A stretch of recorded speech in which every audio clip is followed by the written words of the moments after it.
I almost didn't make this video, not because I don't have something to say, but because this feels really personal.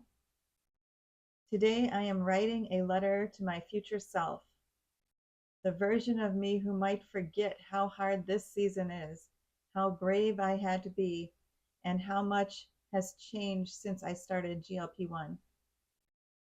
I don't ever want to forget what before felt like, and I don't want to ever take now for granted. So here it is, a letter to my future self. Hi, my name is Lynn.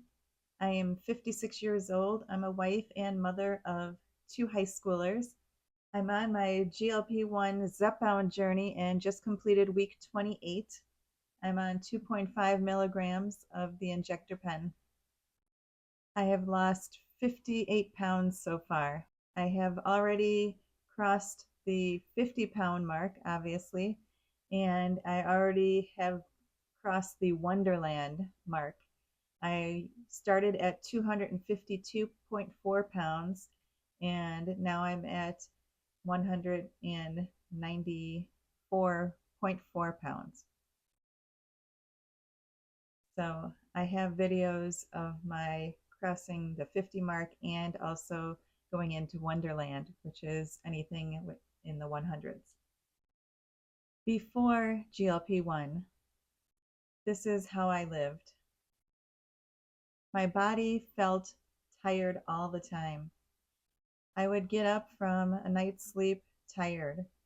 I would try and go exercise and walk maybe 15, 20 minutes and be tired. I would try and lift some dumbbells and still be tired. Because of all this tiredness, I would go back to sleep.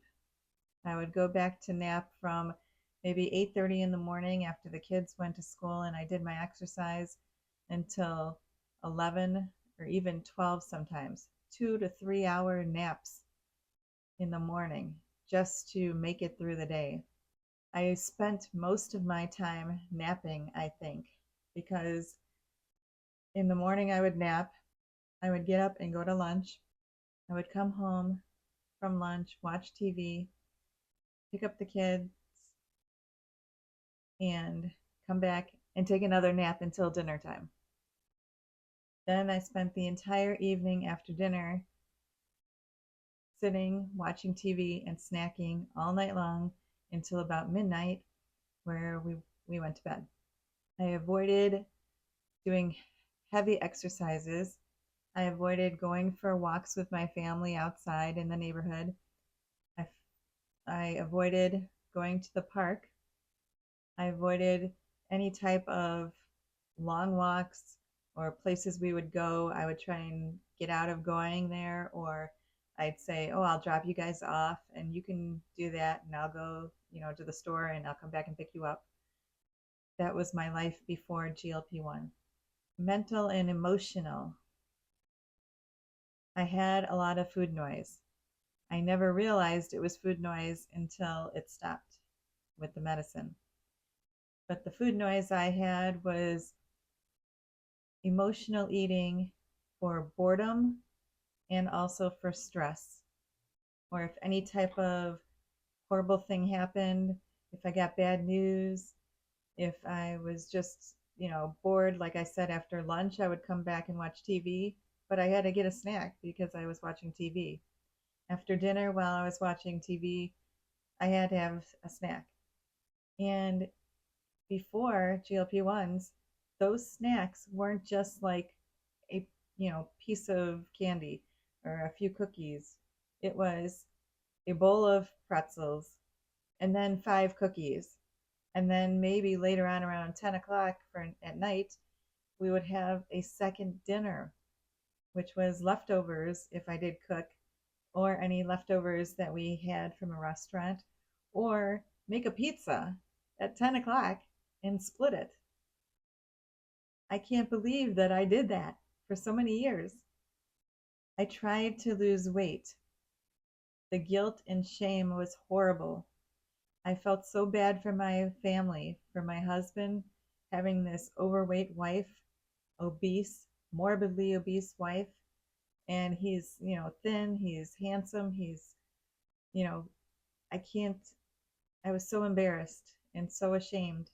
And then my kids, I didn't really feel it. I had it in the back of my head or in the back of my mind. But during their grade school time, I was obese and probably the morbidly obese too. But I volunteered to be on the PTO board and I was heavily active at the school, which was great. And I enjoyed it. And I loved being there with them, and they loved seeing me all the time. It was my full time job at the time, volunteering. But I was morbidly obese and I was embarrassed and ashamed all the time. I didn't show it and I didn't really talk to them about it, but I was worried sometimes when I would see them with their classmates because I would go into the classroom sometimes and talk to the teacher or do projects for the class and work with the class even. And so, all the kids knew me, but I was like embarrassed and ashamed because I was like the fat mom. And, my kids, I would feel embarrassed for them because they might, talk to the kids and say, hey, your mom is fat. So um, I only heard one instance where I think my daughter said that one of her friends said something, but so far, but back then, I didn't really think that I had a big problem. I just thought this was life. I didn't know what to do about it, and I just thought this is the way it's going to be forever. So I might as well take advantage and participate in my kid's life the way that I could because I couldn't do the other things like the park and the walks and all the stuff outside and keep up with them. So this is a way to show that I was volunteering in their school to help them and, show myself in that way. Back when I was volunteering, social and life limitations I really couldn't avoid because I was the head of the PTO. I was president, so I was in charge of everything. I showed up at all the events and I usually ran most of the events. So I had to be there. And so I couldn't avoid them, but I did try and avoid being in pictures. I tried to show my personality, like, I don't know how to explain it. My personality outweighed my weight.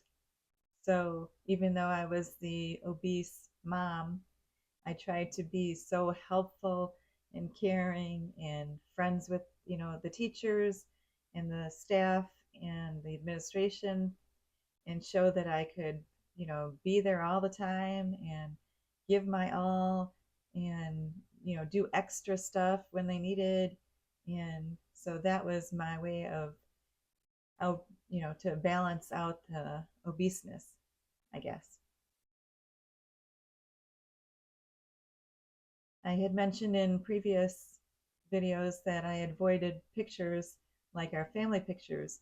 We sent a holiday card every single year since the kids were born. And so I would always, when I was heavier, which is like the last 15 years, I would always stand behind a kid or hold a kid or try and maneuver myself, so I wasn't in the front and you couldn't see my whole body. I told our photographer we had a special aunt of the neighbor next door, and she would, I could talk to her and say, please try and get me in a good position and, don't get my stomach and try and do just headshot and, talk to her like that because we knew her. I tried to avoid events, but when I had to go, like when my kids were in activities at school, they were in chorus, and my daughter was in orchestra for a while. I had to go, and I was worried about the seats. They had these, metal folding chairs, and when I sat on them, sometimes it moved, like it was like almost going to break. So I was in constant fear that it could break in front of like 500 people. I would fall on the floor. It was awful. Also, back when AMC and other movie theaters had regular seats before they converted to the lounge recliners, I couldn't fit. I was so smushed. It would like hurt my thighs and my hips. It was horrible. And so I was thankful when they converted to the, recliners because that's a lot more room.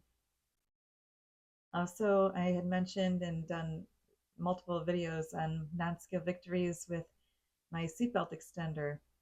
I used to have to use a seatbelt extender on the airplane. And this went on for maybe 5 or 6 years, maybe. And I even left one on the plane. So I had to go buy another one from Amazon because I needed it. And yes, they have them on the plane, so you can always ask the flight attendant for it. But I was too embarrassed, so I brought my own. Whenever I tried a new diet or a new program, I had hope. I was like, this is the time that I'm going to do it.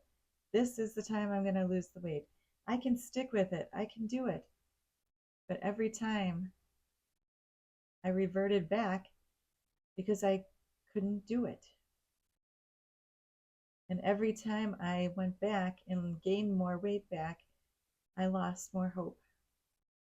I was scared to go to restaurants because I thought I wouldn't fit in the booths. I was afraid to go to different activities or different places. I was afraid what other people would think of me when they saw me. Back when I was thinner, I would kind of judge people. I was like, boy, they're heavy. I hope I never end up like that. Or I would even say, I'm never going to get that big. But somehow the internal struggle and obesity came out, and the food noise just started. I wasn't heavy when I was little or even during high school or in my 20s. It started going, I started gaining weight in my 30s and when I had my kids at 38 and 40, and I never lost the baby weight. And after that, it just started packing on. And no matter what I did in the last 15 years, I couldn't lose it. I had shown this picture in my Let's Chat video, but this is me at the pool last summer. It was the end of July 2025, and I just said, that's it. The way I feel, I couldn't keep up with the kids. I didn't go in the pool that much. I couldn't go on the lazy river because it was too much walking. And I just decided that enough was enough. I did research while I was on vacation, and on August 4th, 2025 is when I gave me my first shot. I did worry about side effects, but I knew that I could manage them if I did have them. I only had mild nausea, which I did a mint or gum, which you can eat and chew after dinner or your meal. So it helps with digestion. Also, I took small walks, 5 to 10 minutes after each meal, and that also helps. Now, if it still was going on, then I took a Tums and that wiped it out. I also had some fatigue at the beginning, and I just did small naps. I didn't need a large nap, just a little cat nap here and there, 20 minutes, half an hour. And dry mouth, which I still do have after 6 months, and that's usually only the first and second day. I worried about what people would think, so I didn't tell anybody right away, except for my husband and my kids. I did start my channel about 2 weeks after my first shot, and so my journey goes all the way back to the beginning. I have over 100 videos that you can see. And I did tell my family when I started the channel and share it with them, just because I didn't want to be out there for the whole world to see, but not have my family know. And they could follow along, or they could see my updates too when, if they wanted to check in with me. I did get some blowback right away with, is it dangerous? What happens if it doesn't work? Um, you know, why are you doing this? Why are you putting this into your body? Why do you have to take this medicine?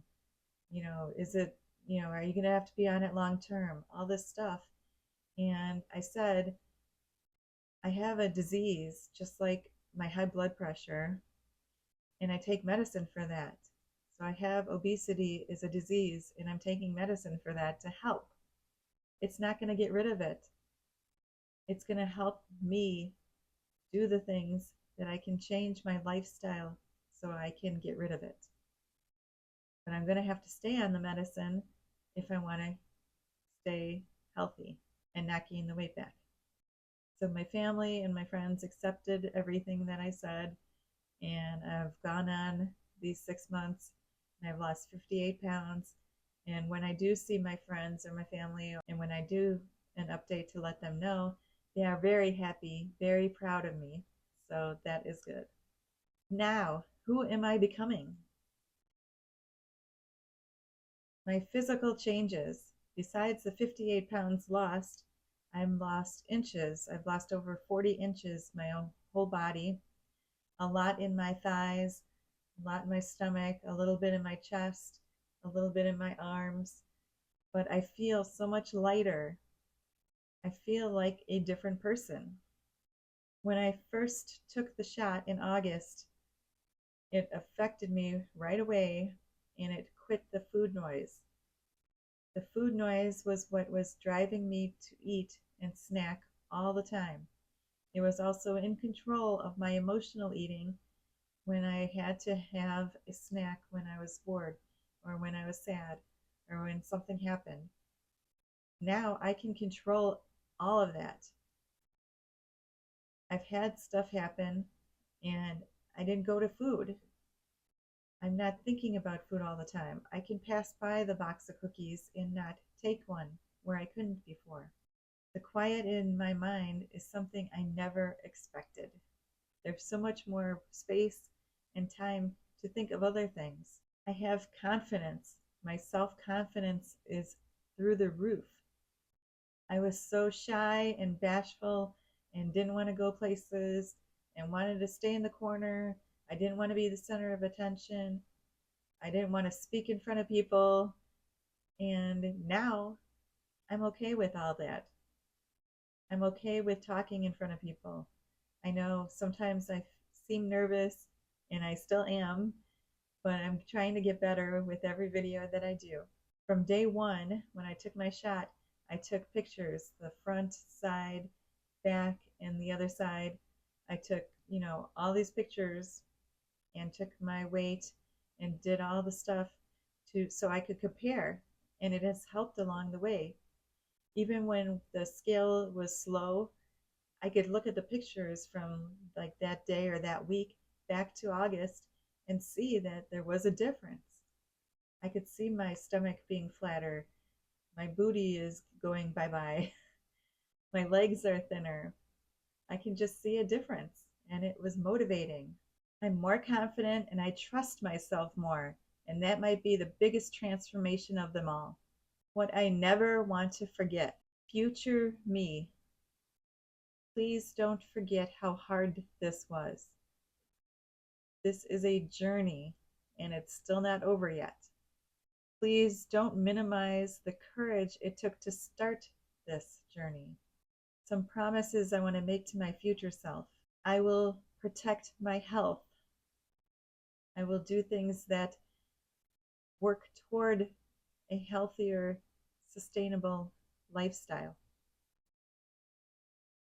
I will speak kindly to myself. I won't call this easy because it isn't. I will not let shame creep back in. I will be confident and striving for a better life. No matter where you are when you watch this, thriving, struggling, maintaining, rebuilding, I am proud of you. You chose yourself, and that's all that matters. I hope you enjoyed this video. If you did, please like and subscribe so you could follow along with all my videos. I have playlists of miscellaneous topics like this one, also a playlist of my updates, also separate playlists with my Monday Motivational Minute and my Beyond the Scale Fridays. Thank you for joining me today. Have a great day.